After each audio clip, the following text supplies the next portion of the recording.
Overview épidémiologique tout à fait intéressant.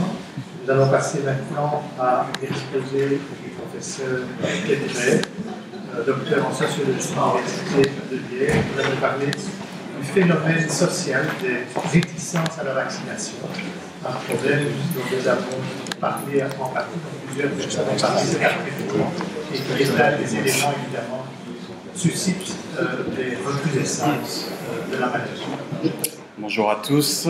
Donc effectivement, je vais vous parler du phénomène social des réticences à la vaccination.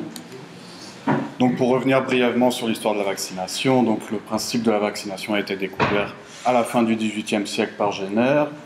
Et ce qui est remarquable, c'est que dès le début, les oppositions et des craintes ont été exprimées par la communauté médicale et scientifique, qui se posaient des questions quant aux risques encourus à travers cet acte. Et si cette mobilisation anti-vaccinale, ou en tout cas qui remettait en question le principe même de la vaccination, se retrouvait dans tous les pays, ça a été particulièrement marqué en Angleterre et aux États-Unis. Pour illustrer cette idée, donc voici une caricature qui date de 1802, où on voit Jenner inoculer la vaccine à des patients et ces derniers se voient pousser des cornes de vache. Donc on voit que finalement la question de la vaccination et de ses risques ne date pas d'aujourd'hui, mais est vraiment concomitante de l'apparition de la vaccination même. Donc justement, ces résistances à la vaccination, elles se poursuivent aujourd'hui, et donc elles vont souvent s'exprimer à travers un vaccin en particulier, et cela va différer selon les pays. Donc par exemple, le BCG a longtemps été considéré comme un vaccin français, qui n'a jamais été adopté aux États-Unis, et qui a été rejeté en Allemagne avant la Seconde Guerre mondiale, car considéré comme dangereux. En Belgique ou en France, en Belgique francophone ou en France, c'est davantage le vaccin contre l'hépatite B qui a concentré les critiques. En Angleterre, c'est le vaccin contre la rougeole. Et la grippe H1N1 a amené aussi beaucoup d'opposition et de questionnements dans de nombreux pays. Donc, outre la pérennité de la résistance, ce qui se remarque aussi, c'est qu'il y a une pérennité dans les formes prises par cette résistance. À savoir, on a trois idées principales qui sont souvent associées. Donc, l'idée que la vaccination est potentiellement dangereuse puisque ça conduit à induire une forme de maladie, un corps étranger chez un sujet sain. Donc ça pose question. Il y a aussi le fait que ça soit imposé par l'État et que ça contraigne l'individu qui pose question souvent dans ces discours. Et en troisième lieu, on a une opposition idéologique qui oppose à l'idée du progrès scientifique, l'idée de laisser faire la nature et de laisser les défenses immunitaires se renforcer d'elles-mêmes. Donc ce qu'on peut se poser comme question, c'est pourquoi est-ce que cette résistance existe et est-ce qu'il y a une acuité plus importante de ces résistances aujourd'hui? Donc pour ce faire, on peut délimiter 6 facteurs d'explication. Donc c'est ces facteurs qui vont servir à structurer la suite de mon exposé. Donc parmi ces facteurs, il y a les conséquences du recul des maladies infectieuses, l'évolution du cadre thérapeutique, la méfiance vis-à-vis de l'État, le traitement médiatique qui est opéré autour de la vaccination. Ensuite, plus spécifiquement, il y a aussi les mouvements anti-vaccinaux et la diffusion de théories du complot. Donc si je reprends le premier élément, il est difficile de parler de la vaccination sans s'intéresser à la prévalence des maladies infectieuses. Donc ça a déjà été évoqué auparavant. Le XXe siècle a été marqué par une amélioration de l'hygiène et de la nutrition qui, couplée à la généralisation de la vaccination et à l'apparition des antibiotiques, a eu pour conséquence une baisse très importante de la morbidité et de la mortalité qui était liée aux maladies infectieuses. Du même coup, le poids des maladies non infectieuses s'est accru, et ça c'est la transition épidémiologique qui est connue de nombreux pays occidentaux. Mais du même coup, cette baisse des maladies infectieuses va entraîner une perte de la conscience collective par rapport à l'environnement infectieux. Donc ça c'est notamment ce qui avait été dit aussi dans l'exposé précédent, c'est que les maladies tendent à disparaître et que du coup la question se pose de l'intérêt individuel de se faire vacciner.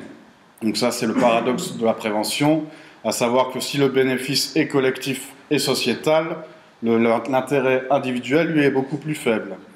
Donc ça c'est aussi lié justement à la plus faible prévalence des maladies infectieuses et du coup par un effet de vase concomitant, la notion du risque et l'attention va se déplacer de la maladie qui n'apparaît plus tellement jusqu'au risque engendré par les vaccins. Donc c'est vraiment la raison d'inquiétude qui va évoluer.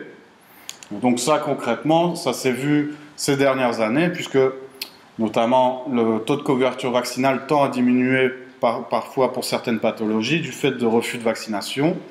Donc aux Pays-Bas, au début des années 90, on a vu une épidémie locale de polio ou des épidémies de rougeole dans les différents pays européens au cours de l'année 2011, dont la Belgique. Donc ça, c'est le premier aspect sur les maladies infectieuses. On a ensuite le deuxième aspect qui renvoie à l'évolution du cadre thérapeutique. Donc ce qui se passe, c'est que depuis une vingtaine d'années, on a un phénomène de plus en plus marqué de responsabilisation des individus, où on appelle à l'autonomie et à la responsabilité de chacun, ce que le sociologue Alain Ehrenberg appelle un individu entrepreneur de lui-même. Et donc ça, si c'est un phénomène global, évidemment, on va le retrouver aussi dans le domaine sanitaire. Donc là, ça va prendre notamment les traits de l'affirmation des droits des patients. Donc on a eu des lois dans de nombreux pays européens sur les droits des patients, dont la loi du 22 août 2002 en Belgique. Et cette loi, donc, affirme le droit à l'information du patient et promeut le consentement éclairé du patient qui doit détenir les tenants et aboutissants de sa situation. Donc ça, ce genre de loi, ça va aussi amener justement à remettre un peu en cause la dissymétrie de la relation thérapeutique, puisque au pouvoir du médecin, il y a sa connaissance technique, scientifique et théorique. Les patients vont davantage opposer leur volonté d'avoir des soins de qualité et qui soient sûrs. Donc il y a une attente du risque zéro qui est liée justement à cette responsabilisation des individus et au fait de promouvoir les droits des patients. Donc ça a aussi des incidences justement par rapport à la vaccination. Le troisième point, donc là ça renvoie plutôt à la méfiance vis-à-vis de l'État.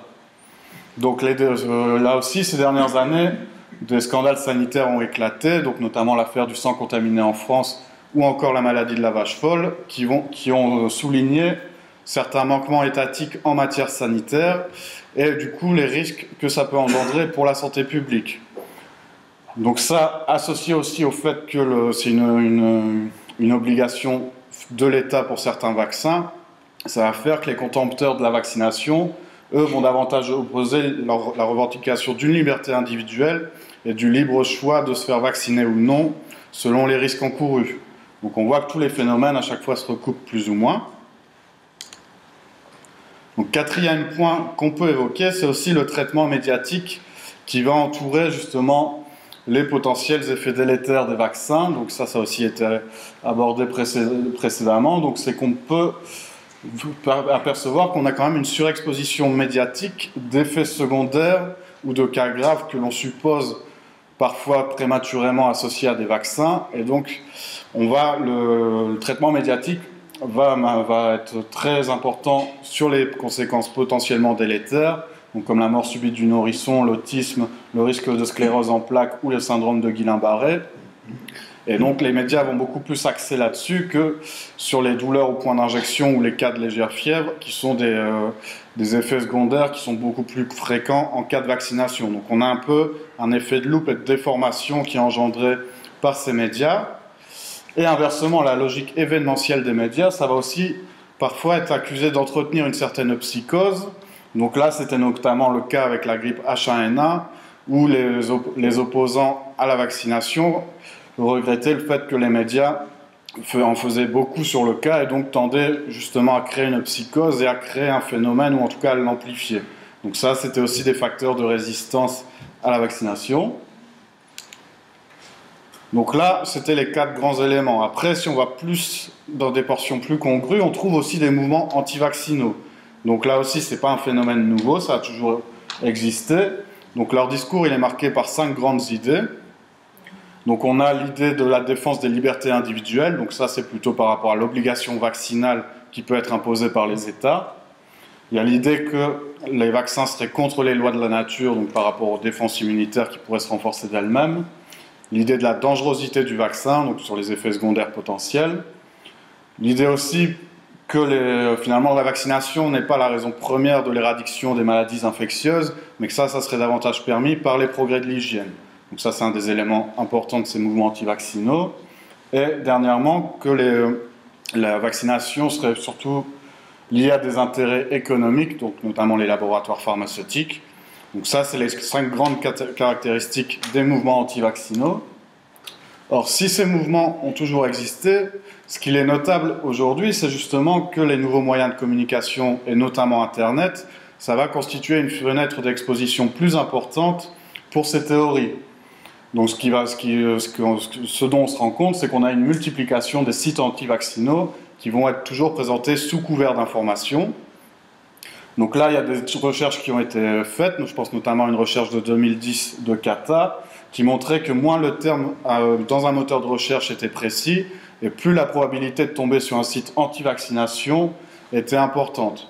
Donc il avait illustré, si on utilisait le terme vaccination, on avait 71% de sites référencés qui étaient plus ou moins opposés à la vaccination. Si on utilisait le terme immunization, on n'en trouvait aucun.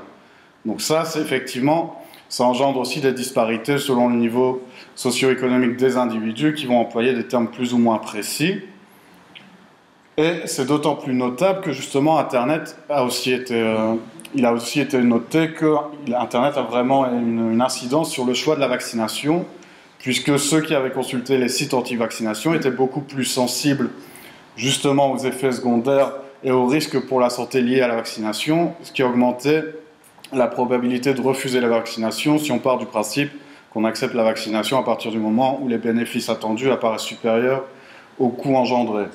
Donc là, on voit qu'Internet a quand même une forte incidence, et si on veut l'illustrer, si on tape information vaccination sur Google, on trouve 2 sites qui ont des noms quasiment similaires. On a info-vaccination et vaccination-info, donc 2 sites belges. Si on prend info-vaccination, donc c'est un site où il est évoqué le fait que ce sont des informations qui ne sont pas encore enseignées à l'université ou qui sont ignorées des médias grand public. Donc vous l'avez compris, c'est plus ou moins un site opposé à la vaccination avec différentes rubriques qui évoquent les effets secondaires des vaccins, les mensonges liés aux vaccins, etc. Et en plus de ces différentes rubriques, ce qu'on peut noter, c'est qu'il n'y a aucune information sur qui est à l'origine de ce site. Donc ça, c'est aussi un élément généralement en faveur d'un questionnement quant à la pertinence des éléments. Donc ça, c'est info-vaccination. Et ensuite, donc, on a vaccination-info. La similitude entre les 2 adresses mail n'est évidemment pas un hasard. Donc là, c'est un site qui présente les différents vaccins, les données scientifiques concernant les risques, les vaccins conseillés selon les différentes catégories de population, les jeunes, les enfants, les ados, les travailleurs, les voyageurs, etc. Et là, on sait qui est à l'origine du site, puisque c'est l'ASBL Question Santé avec le soutien de la Fédération Wallonie-Bruxelles et de la communauté française. Donc on voit qu'il n'y a pas besoin d'aller à l'autre bout du monde finalement pour trouver ces sites anti-vaccination qui finalement utilisent aussi les similitudes des sites plus scientifiques pour pouvoir se propager davantage. Donc ça m'amène justement à la question aussi des rumeurs et des théories du complot. Donc si on suit ce que dit Philippe Aldrin, qui est un sociologue, on pourrait définir la rumeur comme l'échange au sein d'un groupe social d'une information donc, qui est opérée par des moyens informels. Quelles sont les caractéristiques de la rumeur? C'est justement d'être marqué par certaines précautions énonciatives, à savoir davantage l'emploi du conditionnel ou le renvoi à des sources anonymes mais nombreuses. Et donc c'est souvent une information, la rumeur, qui se démarque par son caractère inédit, le plus souvent subversif ou scandaleux. Et donc ce qui caractérise aussi la rumeur, c'est le fait qu'elle est colportée comme une information encore officieuse ou sur le mode d'une vérité délibérément cachée au public. Donc là, je vous renvoie à l'argumentaire qui était développé sur le premier site internet anti-vaccination. Mais une rumeur, pour être efficace, elle doit rester dans le domaine de l'imaginaire ou du vraisemblable. C'est ce qui lui donne aussi une consistance et qui peut amener à interpeller. Si c'est trop iconoclaste, évidemment, il y a beaucoup moins de chances que ça apparaisse comme une rumeur. Et donc, pourquoi j'évoque ça? C'est justement que dans le cas de la vaccination, on retrouve aussi ce genre de théorie du complot. Donc généralement, dans ces théories-là, finalement, c'est l'idée que la santé publique serait une sorte de paravent derrière lequel vont se cacher des intérêts occultes qui vont se coaliser, donc principalement liés à des lobbies pharmaceutiques, et le tout sous couvert aussi d'une surenchère de scientifiques en mal de financement. Donc si c'est un discours souvent caricatural, il n'en reste pas moins que la question de l'indépendance des experts c'est une question pertinente et justement un manque de transparence par rapport à cet aspect-là favorise aussi l'apparition de ce genre de théorie. Donc je trouve que malgré tout, certains éléments peuvent amener aussi à une réflexion sur la situation actuelle. Donc si on reste dans les théories du complot, donc ces théories, elles sont aussi appuyées par des moyens, donc à savoir que ces lobbies qui ont des intérêts particularistes, ils vont employer des moyens spécifiques pour pouvoir s'étendre, donc notamment à travers l'idée de propagande par des campagnes publicitaires, et que ça amène à une surévaluation des risques. C'est notamment un des argumentaires Princeps qu'on a retrouvé dans le cas de la grippe H1N1. Et dans les théories du complot les plus extrémistes, on va dire, ça va jusqu'à l'idée que finalement, derrière la vaccination, ce qu'on cherche à faire, c'est à créer artificiellement des maladies avec un eugénisme sous-jacent. Donc ça, c'est vraiment des théories plus spécifiques qui ne regroupent pas l'ensemble des théories autour de la vaccination, mais qui existent aussi. Donc c'est vraiment très large. Donc à la suite de tous ces éléments, la question qu'on peut se poser pour finir, c'est justement quelle est l'ampleur du phénomène, donc aussi bien dans la population dans son ensemble que chez les médecins. Donc au niveau de la population générale, d'après une étude française, donc la vaccination bénéficie quand même largement d'une image positive, puisque 90% des individus se déclaraient favorables à la vaccination et 93% considéraient que les vaccins sont donnés aux enfants pour les protéger des maladies graves. Donc si l'image globalement est positive, il n'en reste pas moins que certaines questions vont s'exprimer. Notamment 55% étaient d'accord avec l'idée qu'il est très angoissant de se faire vacciner avec un nouveau vaccin, même s'il a été soigneusement testé. Ou encore 38% disaient qu'en se faisant vacciner, il est possible d'attraper une forme grave de la maladie contre laquelle le vaccin est censé protéger. Donc on voit que si de principe, il y a quand même une opinion positive sur la vaccination, les questionnements demeurent néanmoins. Donc ça amène aussi à la question de quelle est la vision de la vaccination chez les médecins. Donc les études sont généralement faites sur les médecins de première ligne, donc notamment dans les études françaises. Donc on voit aussi que chez les médecins, là c'est les médecins généralistes, on a globalement une perception positive de la vaccination, avec 97% des médecins généralistes qui se disaient favorables à la vaccination. Mais là aussi, finalement, on retrouve des questionnements qui s'expriment et qui ne diffèrent pas tant que ça de ceux dans la population générale. Donc 58% se posaient notamment la question de l'utilité des vaccins donnés aux enfants et 31% s'interrogeaient même sur la sécurité des vaccins. Donc on voit finalement que les questionnements sont vraiment très similaires et transversaux à la société. Et malgré tout, il apparaissait dans les études que ce genre de questionnement était plus présent chez les généralistes que chez les pédiatres, avec souvent l'idée qui est avancée, c'est que les pédiatres vaccinent plus les enfants, donc auraient une meilleure opinion, puisqu'ils verraient qu'il y a moins d'effets secondaires. Et donc si des questionnements demeurent, les questionnements vont aussi différer selon le vaccin qui est considéré. À savoir que les vaccins contre le tétanos et la polio sont souvent considérés comme les plus utiles et les plus sûrs, alors que ceux contre l'hépatite B, le BCG et l'antipneumococcique sont considérés comme les moins sûrs. Donc finalement, on voit que globalement, il n'y a pas un consensus qui s'exprime sur la vaccination. Et donc finalement, ce qui s'exprime aussi à travers tous ces éléments, c'est un questionnement sur la place occupée par la vaccination dans les études de médecine, puisque une formation insuffisante peut aussi favoriser un questionnement, peut aussi favoriser l'opinion personnelle du médecin, donc parfois au détriment d'arguments plus scientifiques.